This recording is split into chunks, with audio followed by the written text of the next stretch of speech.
Muito bem, eu quero agradecer muito a sua presença conosco nesta aula de Escola Bíblica Dominical, agora no período da tarde. Hoje, 31 de maio de 2020, exatamente 17 horas 39 minutos. Seja bem-vindo a esse tempo de estudo da Palavra de Deus. Seja bem-vindo para esse tempo de reflexão das Escrituras. E eu peço a sua gentileza para pegar sua Bíblia, abri-la, por favor, no livro de Gênesis, no capítulo 26. E nós faremos a leitura até o versículo 25. Então, Gênesis 26, de 1 a 25. Leia comigo, acompanhe a leitura e desta forma você, mantendo a sua Bíblia aberta, você vai poder acompanhar o raciocínio desta exposição.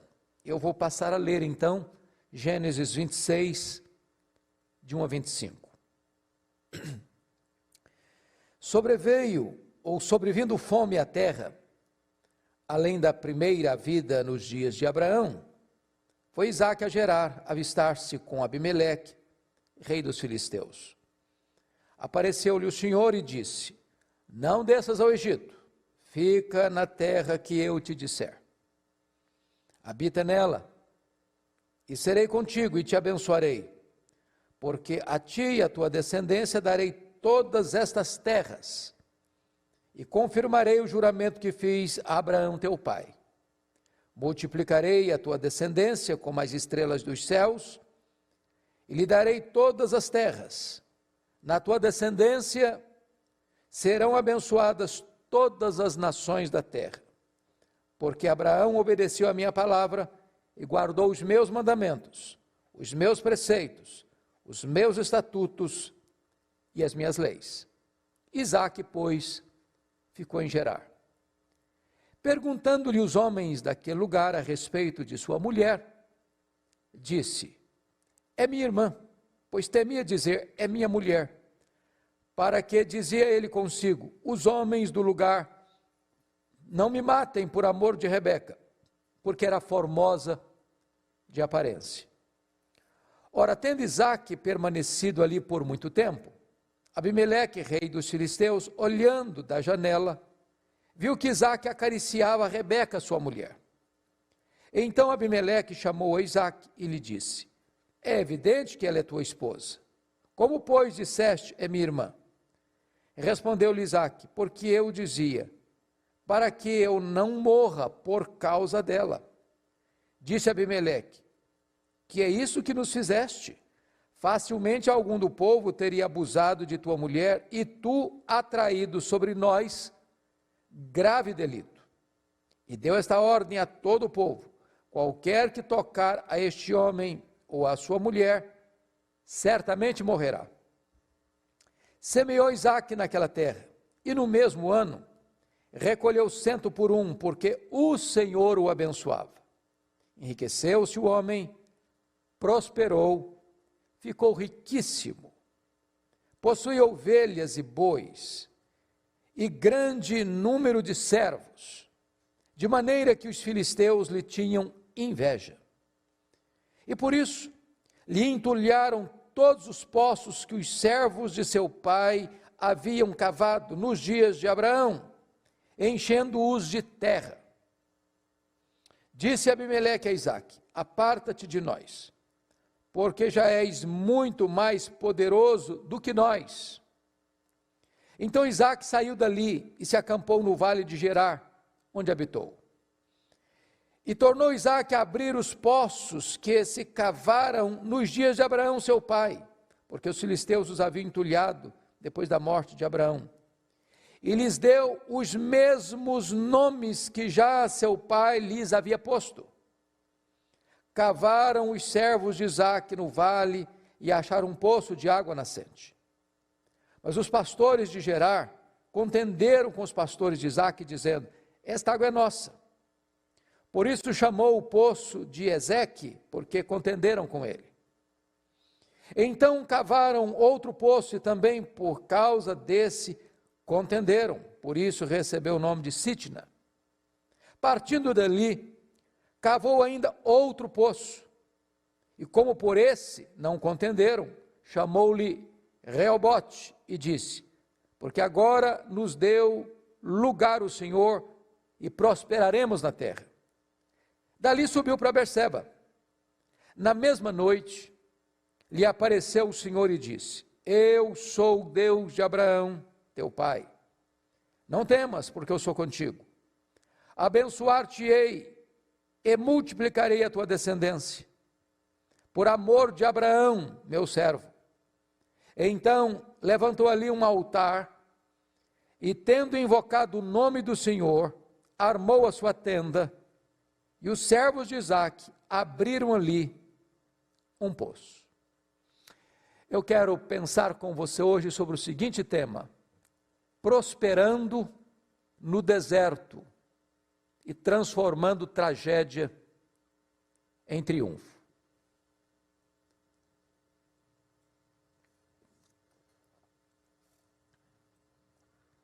Isaque está enfrentando uma crise, uma grande crise.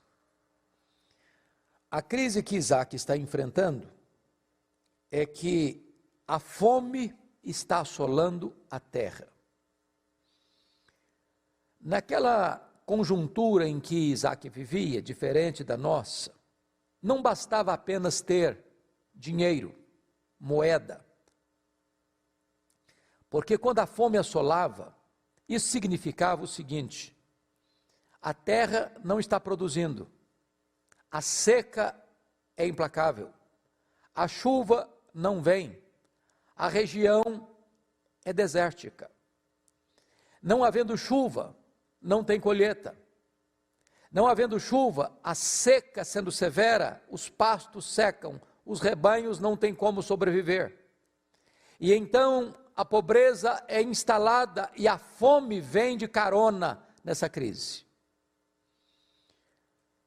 Talvez você hoje veja um cenário um pouco parecido, onde esta pandemia traz na sua esteira uma das mais graves crises econômicas da nossa história.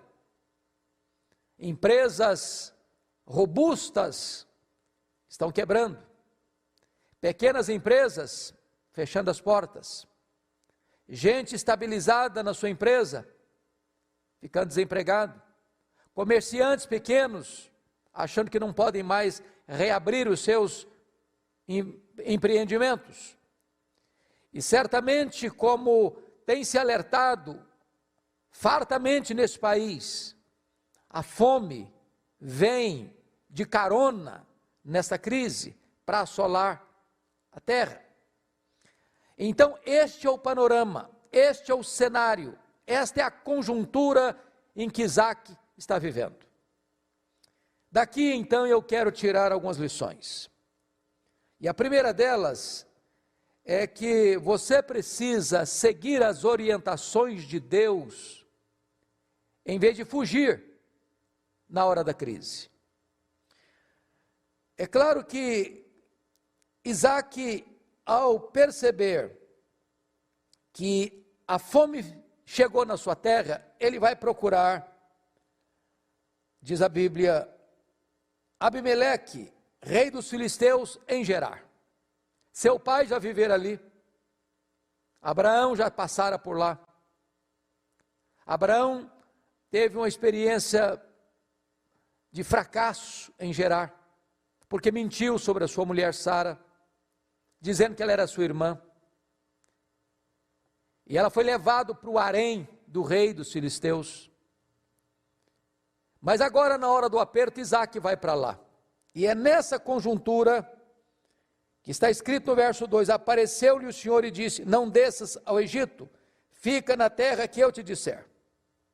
A primeira coisa é que você precisa tomar muito cuidado na crise, não buscar atalhos, aparentemente vantajosos, mas que podem ser um laço para os seus pés.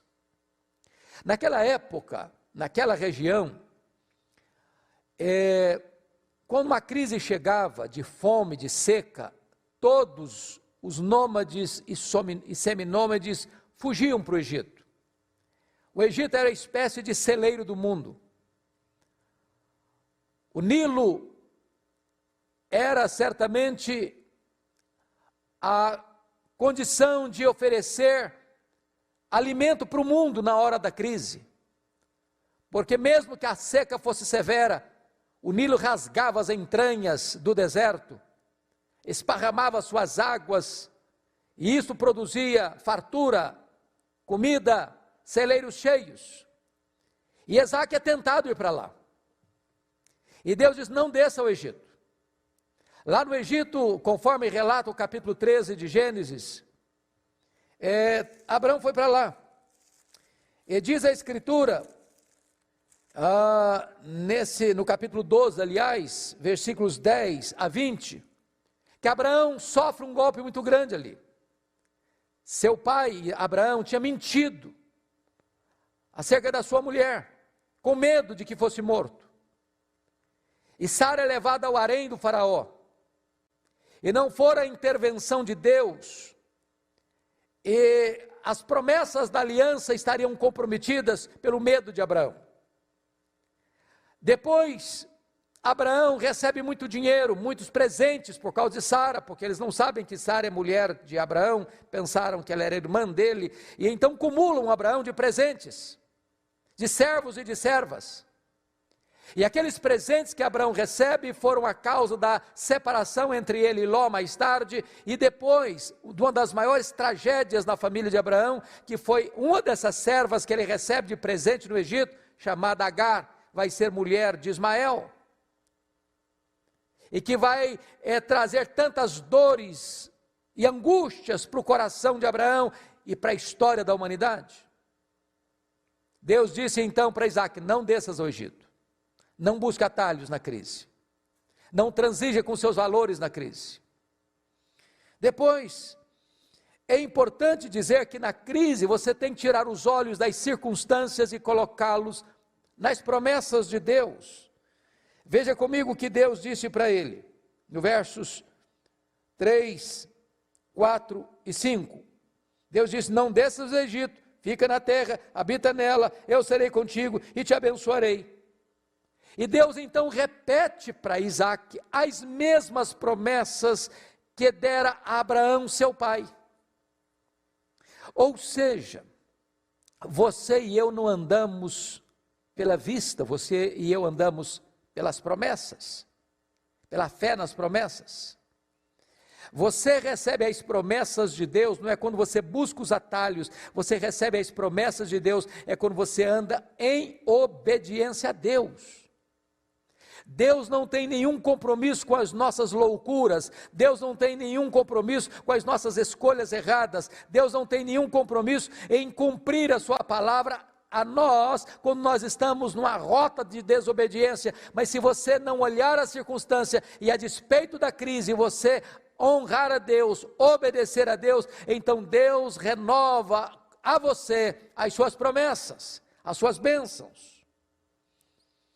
E Deus então promete a Isaac novamente algumas coisas. Primeiro, presença. Segundo, bênção. Terceiro, descendência numerosa. Quarto, descendência multiplicada. E mais do que isso, descendência abençoada. Então tudo aquilo que Deus prometeu a Abraão, Deus repete agora para Isaac. Não olhe para as circunstâncias, Isaac, olha para as minhas promessas. E finalmente, na crise, é preciso obedecer a Deus sem racionalizações. Olha comigo o versículo 6. Isaac, pois, ficou em Gerar. Então preste bem atenção nisso. Gerar era a região onde estava a sede do governo dos filisteus. Abimeleque não é um nome de um rei, é um título do rei. Mesmo título, por exemplo, para Faraó do Egito, Abimeleque era o título do rei dos filisteus. E você percebe que há muitos anos, quando Abraão passou por lá, o rei era chamado também de Abimeleque. Não é a mesma pessoa, mas é o rei que recebe o mesmo título. Então Deus diz para ele, olha, fica, e ele ficou. Deus dá uma ordem, e ele não tenta se justificar, ele não tenta driblar a sua consciência, Ele não tenta fazer provisão para a desobediência. Ele obedece prontamente a Deus sem racionalizações. Pois bem, segunda lição que eu quero tirar aqui com você é que na crise você e eu não podemos transigir com os absolutos de Deus. Olha comigo os versos 7 a 11. Quando então ele vai para Gerar, ele comete o mesmo erro que o seu pai cometeu há tantos anos no passado. Esses homens tinham uma bênção. Todos eles, Abraão, Isaque e Jacó, casaram-se com mulheres muito bonitas. Sara, Rebeca e Raquel.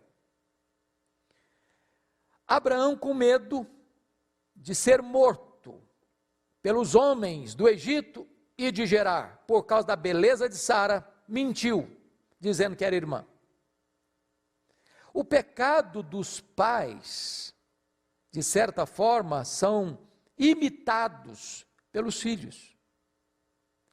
E agora diz o texto, no versículo 7, que quando Isaque desce a Gerar, entra naquela terra, ele fica com medo dos homens, porque a sua mulher era muito bela, muito formosa. E com medo de que eles pudessem matá-lo por causa da sua mulher, para ficar com ela, ele mente, dizendo que ela era sua irmã. Então eu chamo a sua atenção para 3 pontos aqui. Primeiro, a mentira contada no verso 7. Mentira contada. Perguntando-lhe os homens daquela terra a respeito de sua mulher, diz: é minha irmã, pois temia dizer, é minha mulher, para que dizia consigo os homens do lugar, não me matem por amor de Rebeca, porque era formosa de aparência. A mentira tem pernas curtas. A mentira não vai muito longe. E então, a mentira contada em segundo lugar, vai ser mentira descoberta. Olha comigo o versículo 8.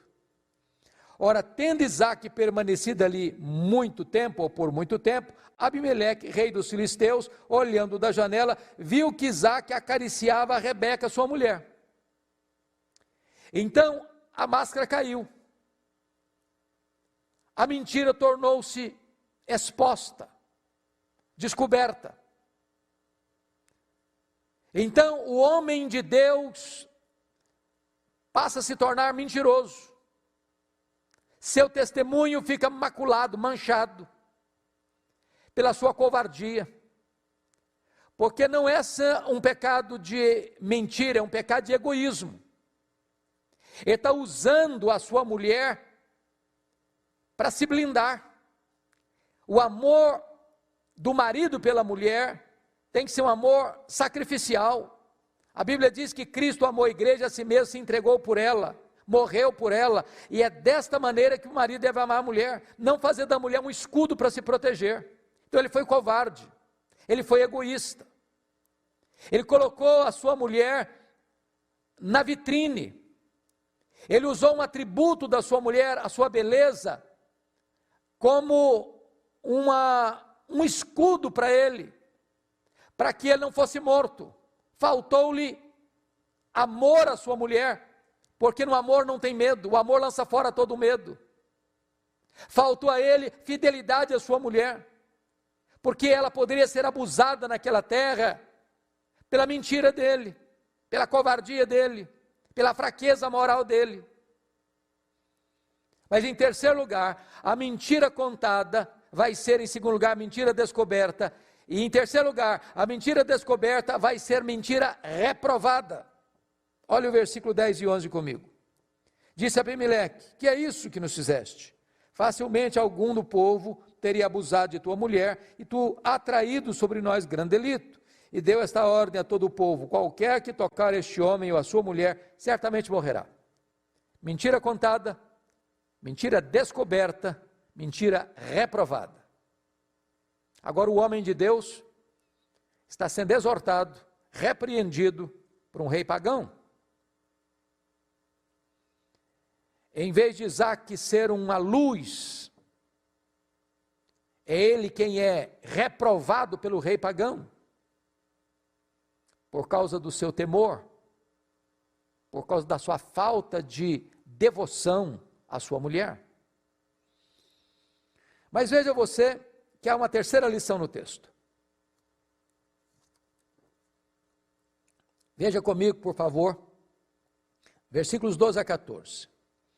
Deus é tão bom com a gente, que mesmo quando nós falhamos, Ele continua nos abençoando. E agora a terceira lição é, prosperando no deserto, faça o seu ordinário e espere o extraordinário de Deus. Então veja comigo o que vai acontecer, nos versos de número 12 a 14. Para você entender isso aqui, é muito importante saber que aquela região era uma região desertificada.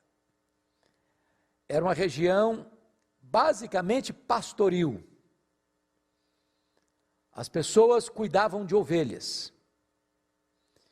E Isaac, ao ir para Gerar, ele leva consigo uma espécie de expertise, de especialização, porque para sobreviver e prosperar no deserto, você tem que ter criatividade. O que Isaac fez? Ele começa a cavar poços, a reabrir poços antigos, a cavar novos poços, porque sem água o deserto está morto. Sem água não tem vida no deserto. Mas o deserto pode florescer onde tem água. Quando eu viajei pela primeira vez a Israel, isso nos idos de 1986, fiquei muito impressionado, porque saímos do Egito para Israel, atravessando o deserto Saara, a península do Sinai, e quando nós entramos no território de Israel, constatamos algo belíssimo. De um lado de cá, que hoje é território egípcio, o deserto nu, sem vida. No limite das duas nações, entrando em Israel, é o mesmo deserto. Mas vimos um pomar belíssimo, de laranjas, lindas, belas, árvores frondosas e frutíferas. E eu perguntei ao guia, por que de um lado reina a morte e do outro reina a vida? E ele me respondeu, onde tem água, toda a terra é terra boa. Israel levou água para o deserto, e o deserto floresceu. Pois bem, há 2000 anos antes de Cristo, Isaac vai se tornar um grande especialista em cavar poços e encontrar água no deserto. Agora veja comigo o que ele fez. Versículo 12. Semeou Isaac naquela terra. Isso é o ordinário. Isso é o que você pode fazer. Isso é o que está na sua responsabilidade de fazer. E numa hora em que o Brasil vai viver uma crise, talvez os empresários, talvez os comerciantes, talvez os de livre iniciativa, talvez os empregados, talvez todos nós vamos ter que repaginar nossa vida, nossos métodos.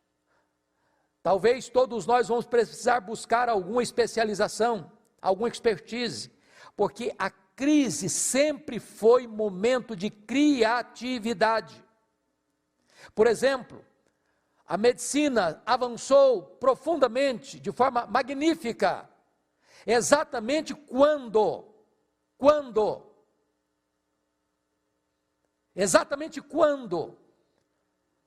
a situação era crítica, a situação era desesperadora. É agora que nós poderemos encontrar uma medicação preventiva para resolver essa problemática da saúde mundial. Talvez as grandes empresas vão ter que reestudar seus métodos, buscar novas informações, novos conhecimentos, novas pesquisas. É hora de começar a cavar poços no deserto. E foi o que Isaac fez. Primeira coisa, semeia no seu deserto. Você que talvez não vai ter mais jeito, a minha empresa vai fechar, meu comércio vai fechar, minha indústria vai fechar, meus negócios vão dar por água abaixo, eu não vou conseguir mais coisa nenhuma na vida, pois eu quero encorajar você a ser como Isaac, a semear no seu deserto. O ordinário é você quem vai fazer. Agora veja o extraordinário. Versículo 12. E no mesmo ano recolheu 100 por 1, porque o Senhor o abençoava. Então preste bem atenção nisso. Semear é responsabilidade sua. Receber uma colheita de 100 por 1 é bênção de Deus. Quando você faz com entusiasmo, não apostando na crise, mas crendo na possibilidade da vitória, e semeia no seu deserto, Deus é poderoso para reverter isso e trazer para você uma colheita surpreendente. Olha o verso 13 comigo. Enriqueceu-se o homem, prosperou, ficou riquíssimo. Olha o verso 14. Possuía ovelhas e bois e grande número de servos, de maneira que os filisteus lhe tinham inveja. Então, é possível prosperar no deserto. Alguém já disse que a crise é uma encruzilhada, onde uns põem o pé na ladeira do fracasso, do pessimismo e da derrota, outros colocam os pés na estrada da confiança, da fé, do entusiasmo e da prosperidade. A crise revela os fracassados e a crise revela os heróis. Talvez alguém dissesse para Isaac: ô Isaac, aqui não adianta semear, você vai perder tempo, você vai perder semente. Você não está vendo que nós estamos vivendo uma crise? Você não está vendo que é um período de seca? Você não está vendo que a fome está assolando o mundo? Você não está vendo que esse deserto não vai prosperar, que outras pessoas já tentaram e não conseguiram? Os arautos do caos estão por aí, os profetas do pessimismo estão por aí, os que fazem provisão para o fracasso estão por aí. Mas eu quero encorajar você a semear no seu deserto.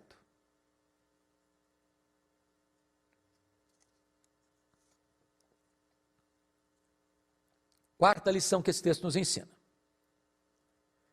Na crise, proteja o seu coração de amargura, em vez de ficar brigando pelos seus direitos.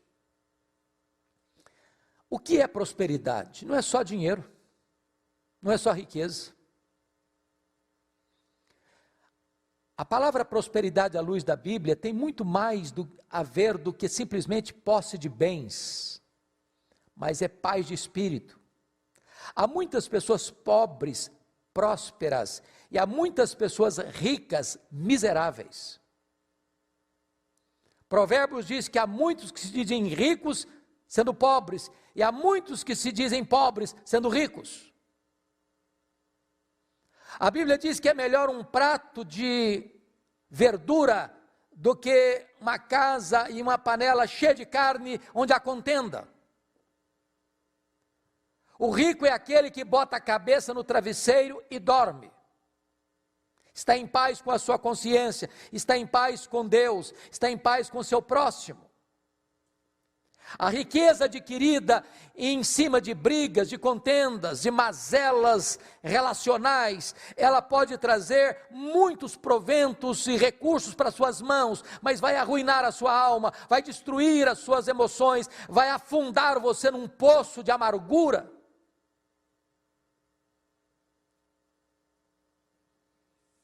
Então veja comigo o que vai acontecer. Primeiro, o versículo 14 nos informa que a prosperidade de Isaac produz a inveja dos filisteus. Esse é um fato muito curioso que a psicologia humana ensina. As pessoas têm muito mais facilidade de chorarem com você na sua dor do que se alegrarem com você nas suas conquistas. O que incomoda os seus inimigos não são suas virtudes, não são seus defeitos, são suas virtudes. O que mais perturba as pessoas não é que você fracassou, é se você está dando certo, se você está indo para frente, se Deus está abençoando você. Isso vai incomodar muita gente. Foi o que aconteceu com Isaac. Segunda coisa que eu chamo a sua atenção é que isso produz suspeição e rejeição de Abimeleque. Olha comigo, no versículo, aliás, antes disso, olha o que acontece como fruto da inveja dos filisteus no versículo 15. E por isso lhe entulharam todos os poços que os servos de seu pai haviam cavado nos dias de Abraão, enchendo-os de terra. Abraão, quando passou por ali, foi um homem próspero, um homem muito rico, porque Deus o abençoava. E Abraão também, já no seu tempo, era um homem muito sábio, e sabia que não tinha prosperidade no deserto, a não ser que tivesse água no deserto, e como não tem rios no deserto, ele cava poços no deserto. Olha que coisa curiosa, Abraão não estava mais ali, mas a inveja dos filisteus não permitiu que eles usassem a água dos poços de Abraão, ao contrário, eles entulharam os poços de Abraão. Sabe qual é o argumento desses filisteus? Já que nós não usufruímos, você também não vai usufruir. É que tipo de coisa que acontece hoje nas brigas passionais? 30% das mulheres que morrem no Brasil, morrem nas mãos do marido, do ex-marido, do companheiro, do ex-companheiro, do noivo, do ex-noivo, do namorado, do ex-namorado. A ideia é essa, já que você não vai ser minha, você não vai ser de mais ninguém, e mata. Essa é a mesma filosofia aqui. Já que você que descobriu esse poço, pois bem, nós não temos água, também você não terá, nós vamos entulhar os seus poços. Agora, olha a atitude do rei dos filisteus, no versículo 16. Disse Abimeleque a Isaac: aparta-te de nós, porque já és muito poderoso, ou melhor, és muito mais poderoso do que nós. As pessoas não vão conseguir conviver, talvez, com a bênção de Deus sobre a sua vida. E elas vão expulsar você. Elas vão querer ver você pelas costas. O que me impressiona em Isaac é que ele não se defende. Olha o que ele faz no versículo 17. Então Isaac saiu dali e se acampou no vale de Gerar, onde habitou. Isso é ser manso. Sabe o que é ser manso?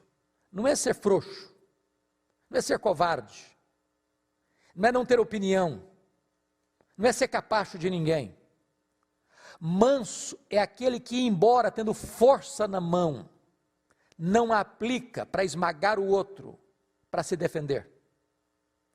Manso é aquele que, mesmo tendo direito, abre mão dos seus direitos, porque ele prefere sofrer o dano do que entrar numa briga, numa contenda, numa confusão. Esse é o manso, esse é o Isaac. Esse deve ser você e eu.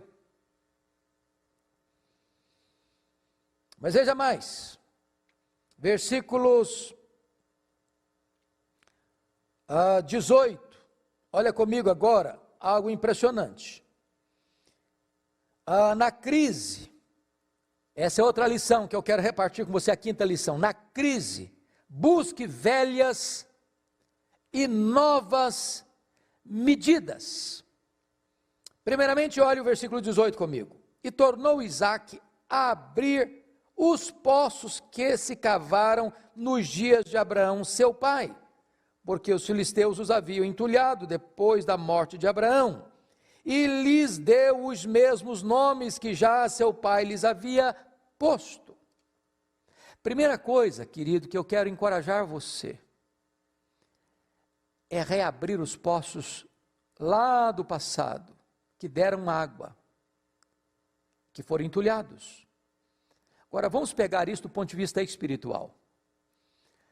Se você não leu ainda, recomendo a leitura do livro Avivamento de Martyn Lloyd-Jones. E Martyn Lloyd-Jones, expondo exatamente esse versículo que eu acabo de ler, versículo 18, ele disse que nós poderíamos usar esta figura aqui na busca do avivamento. Porque tem muita gente hoje que na busca do avivamento quer correr atrás de novidades. quando na verdade nós deveríamos reabrir os poços que deram água no passado, voltar às origens, voltar ao primeiro amor, voltar à doutrina dos apóstolos, voltar à vida de oração. Tem muita gente hoje que não está mais como uma fonte de água viva, como Jesus disse, aquele que crer em mim, como diz a Escritura, do seu interior foram rios de água viva. Essas fontes foram entulhadas com o entulho dos filisteus, pecados, mazelas, vícios, mundanismo, secularismo, tantas coisas que vão entrando, que vão ajuntando e vão entulhando os poços. Reabra esses poços, tira o entulho dos filisteus, volte ao passado, onde você teve água com fartura, e tira o entulho, para que estas águas estão lá, elas podem brotar de novo. Segunda coisa, veja comigo o verso 19. Cavaram os servos de Isaque no vale e acharam um poço de água nascente. O que esse texto está nos ensinando? Não basta você apenas viver das vitórias do passado. Você precisa ser dinâmico e cavar novos poços. Os irmãos do passado tiveram as suas experiências e nós podemos receber as benesses dessas experiências, mas nós precisamos avançar. O cristão não é aquele que fica olhando na lente do retrovisor para trás, para as vitórias do ontem, para os poços que foram abertos ontem e que jorraram água ontem. Esses poços têm que ser reabertos, mas novos poços podem e devem ser cavados. Temos que ter criatividade para dar respostas à nossa geração. Temos novas demandas, temos novos desafios, temos novas necessidades, temos muito mais pessoas e nós precisamos hoje de cavar novos poços. A igreja está sempre buscando novas alternativas para buscar água, a mesma verdade, a mesma bênção do mesmo Deus eterno, o mesmo evangelho. Não podemos usar os métodos dos pais da igreja, nem dos reformadores, nem dos puritanos do século XVII, se estamos em pleno século XXI. Precisamos sim, o mesmo evangelho, a mesma verdade, a mesma essência, mas buscando novos métodos para alcançar novas pessoas e mais abrangentes pessoas.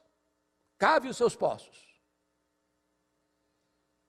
Mas vejam vocês, versículos 20 e 21. Mas os pastores de Gerar contenderam com os pastores de Isaque, dizendo: esta água é nossa. Por isso chamou o poço de Ezeque, porque contenderam com ele.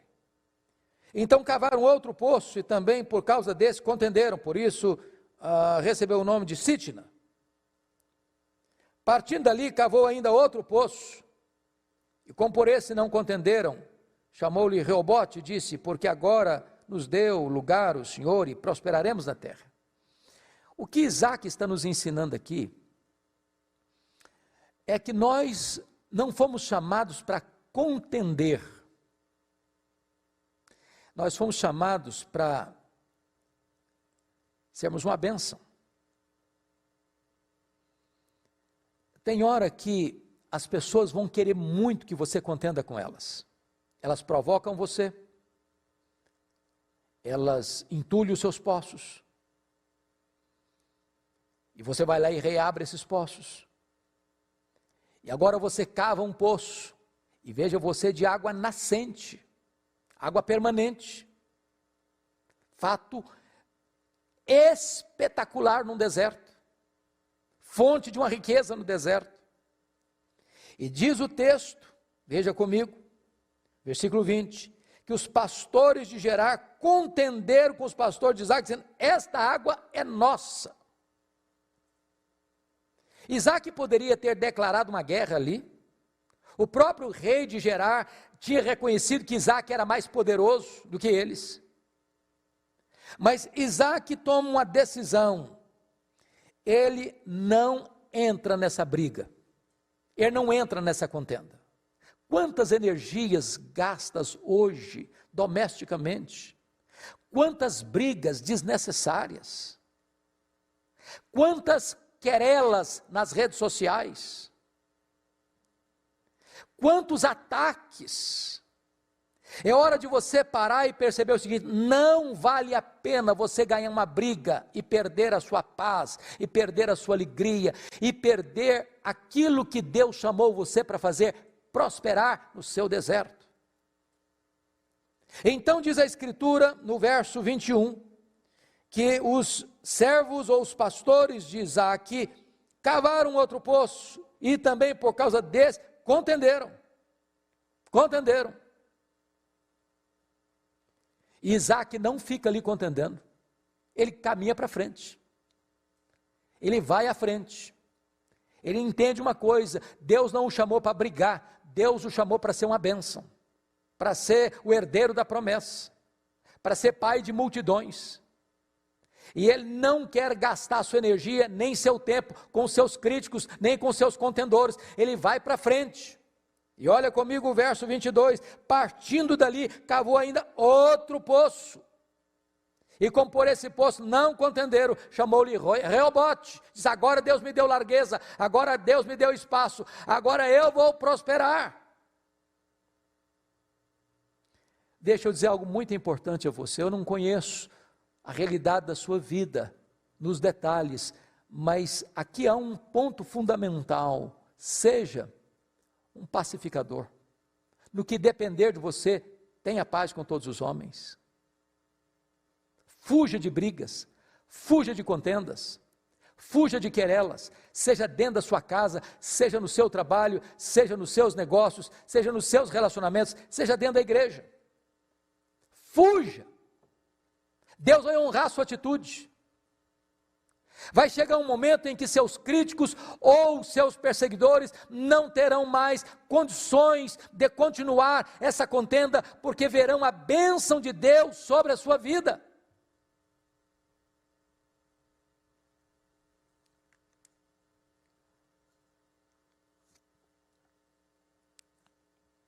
Então, eu gostaria de concluir,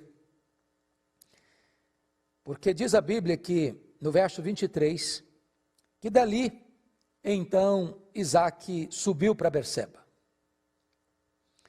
E quando ele sobe para Berseba, algumas coisas vão acontecer nesta subida. Primeiramente, olha o verso 24 comigo. Na mesma noite, não foi um mês depois, nem um ano depois, nem uma década depois, foi na mesma noite, imediatamente, lhe apareceu o Senhor e disse: eu sou o Deus de Abraão, teu pai, não tenhas medo, porque eu sou contigo.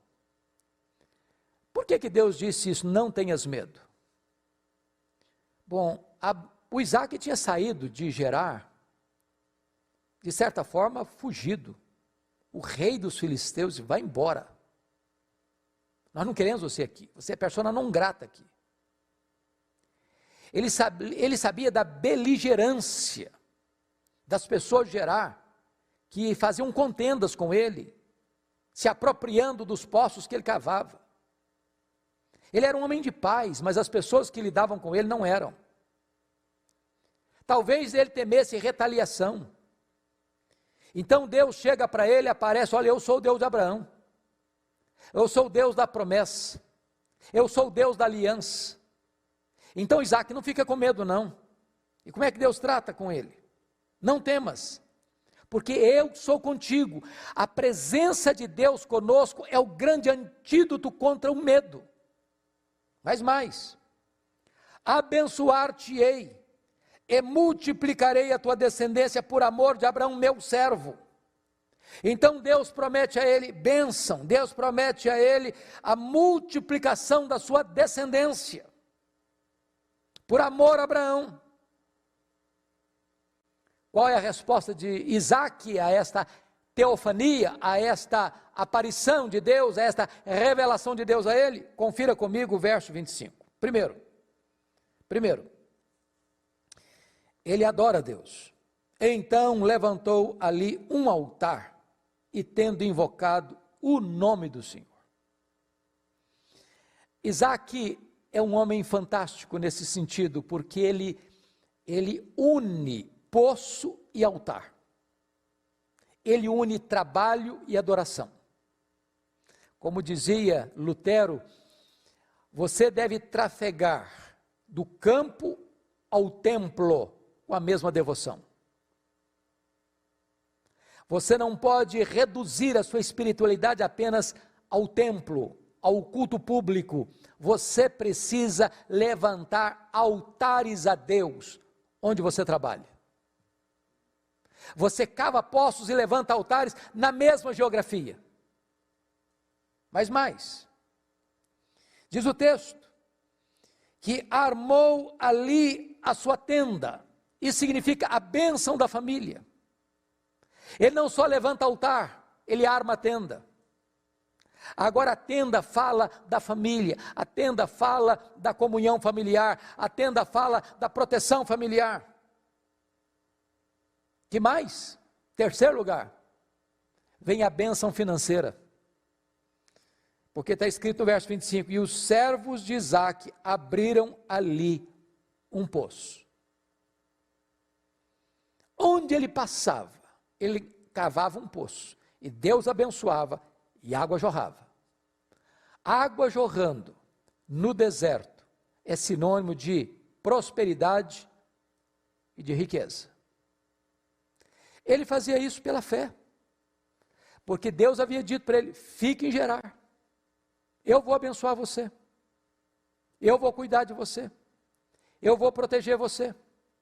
Nesse período de fome, não desça ao Egito, me obedeça, fica aqui.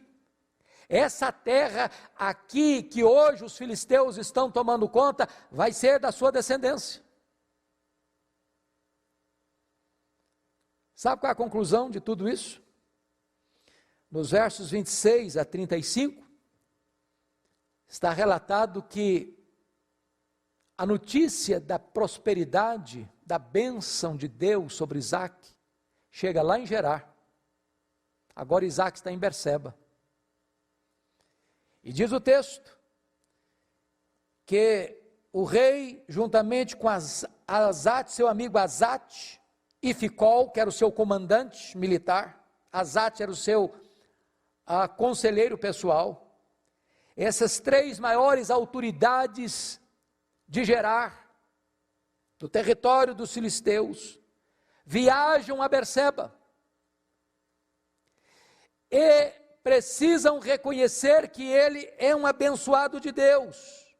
Olha o verso 28, vimos claramente que o Senhor é contigo. Então dissemos, haja agora juramento entre nós e ti, façamos aliança. Olha que coisa interessante. Deixa eu lhe dizer uma frase, talvez se você guardar essa frase, você guardou a essência do que eu estou tentando passar para você. Cuida bem da tua piedade e Deus cuidará da tua reputação. As pessoas que hoje falam mal de você, as pessoas que hoje perseguem você, amanhã vão ter que vir a você e reconhecer que você é alguém especial para Deus. E vão buscar se reconciliar com você, como os amigos de Jó tiveram que fazer.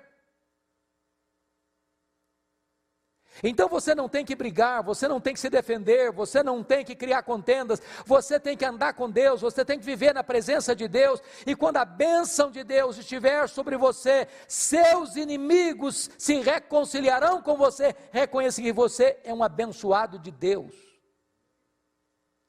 Propuseram aliança com Isaque. Isaque, como não era homem de briga, também não fica jogando na cara deles todos os problemas. Isaque prontamente faz uma aliança, dá um banquete, firma.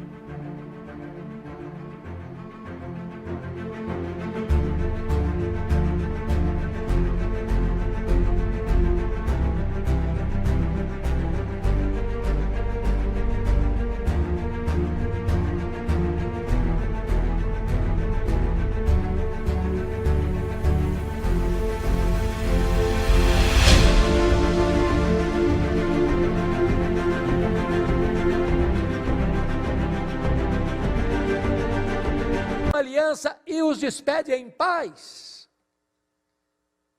Talvez você que está aí me ouvindo hoje tenha até prosperado, mas você tem machucado muita gente, ferido muita gente. Talvez você não consiga dormir em paz. Mas eu quero encorajar você, em nome de Jesus, a ser um pacificador, a ser uma pessoa mansa, a não lutar pelos seus direitos, abrir mão deles, sofrer o dano, na certeza de que Deus, oportunamente, vai honrar você. E o deserto vai florescer. E Deus vai ser honrado na sua vida e no seu testemunho.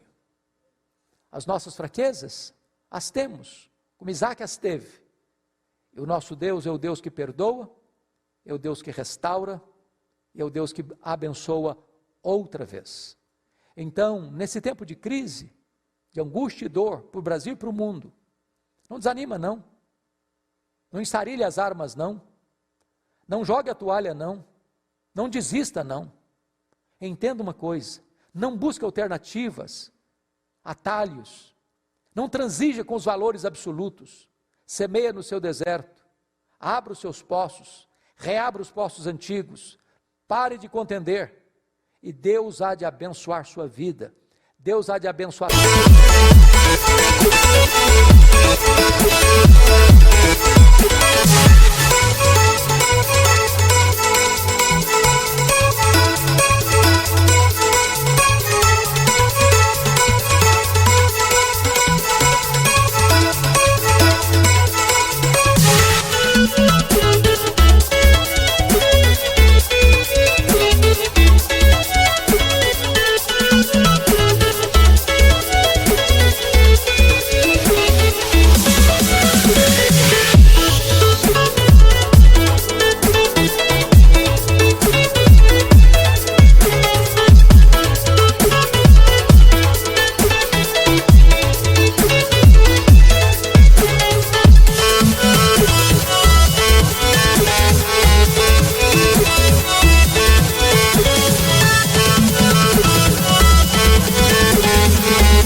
sua descendência, e os seus inimigos terão que reconhecer que você é uma pessoa abençoada por Deus. Eu quero orar com você neste momento. Agradecemos-te, ó Deus, pela tua palavra, pelas lições oportunas que ela traz ao nosso coração. Ajuda-nos a vivermos neste mundo, nesta geração, sobretudo nesse tempo de crise, de modo digno da vocação com que fomos chamados. Perdoa-nos às vezes que fraquejamos, restaura-nos e ajuda-nos a caminhar sob a luz do teu rosto, para o louvor da tua glória. Em nome de Jesus. Amém. Deus abençoe a sua vida, em nome de Jesus.